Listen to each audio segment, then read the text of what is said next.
Салем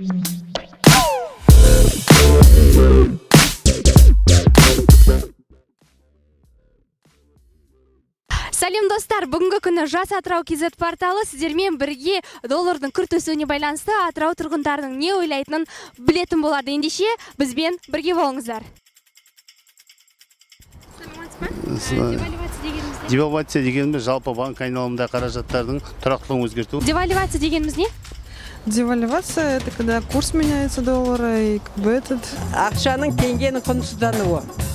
Сонда бір Барак Обамаға 258 Назарбаевты беретін болдық. Девальвация дегеніміз не?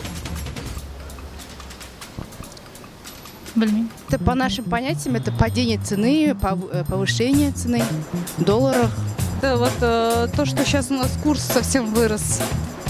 Я считаю это так. Ну, потом это вообще неправильно. Ну, я не знаю, я вообще государству не верю лично. Не знаю, я только сегодня узнала об этом. Доллардың бағасының өскенін естідіңіз. Сізге қалай әсер етті?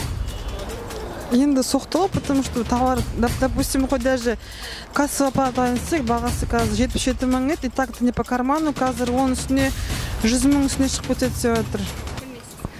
Доллардың бағасы өсті, сізге қалай әсер етті? Әсер еткен жоқ. Ешқандай әсер еткен.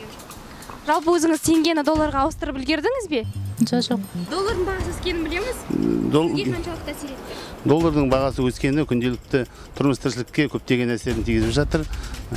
Жекелеген адамдарға, қаражаттары жоқ адамдарға қиын жағдайда өмір сүруге тура келетіндей жағдай бар деп түсінемін. Доллардың бағасының өскенін білеміз. Бұл сізге қалай әсер етті? Ну, лично для меня никак, потому что нет никаких вложений в долларах.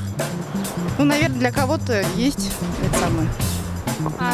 Кому-то хорошо. Ну, пока никак. Доллардың өсуі сізге қалай әсер етті?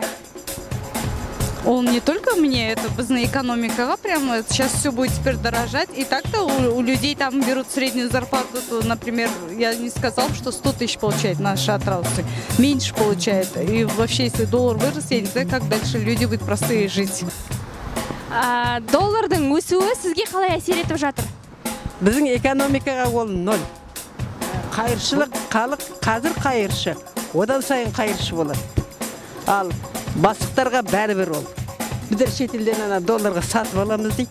Біздің ауыл шаруашылығымыз 0, өндіріс 0. Так, бар экономика 0. Басқа еш айтатын шығар.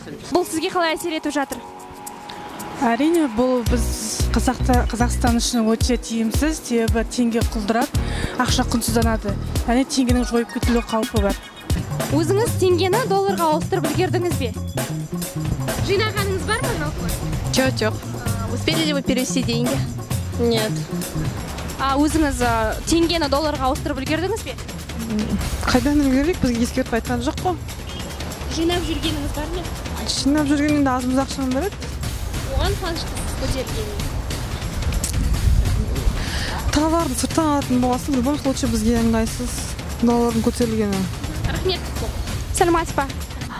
Теңгені долларға өзіңіз ауыстырып үлгердіңіз бе? Менің теңге ақшам жоқ, пенсиядан басқа ақшам жоқ болса, мен не аламын мен. Мен пенсиям ғана. Ертең пенсиямды да жеп қоямын деп қорқып отырмын мен. Теңгені долларға өзіңіз ауыстырып үлгердіңіз бе? Жинаған долларыңыз бар ма? Бізде шағын кәсіпорында жұмыс жасағаннан кейін ондай қолма-қол доллар жоқ бізде. Теңгені долларға ауыстырып үлгердіңіз бе? Нет, потому что у меня не было таких денег. Жалпы өзіңіз теңгені долларға ауыстырып жинап үлгердіңіз бе? Теңгем жиналып тұр, бірақ долларға айналдыруым керек. Әлі аударып үлгерген? Әлі аударып үлгерген жоқпын.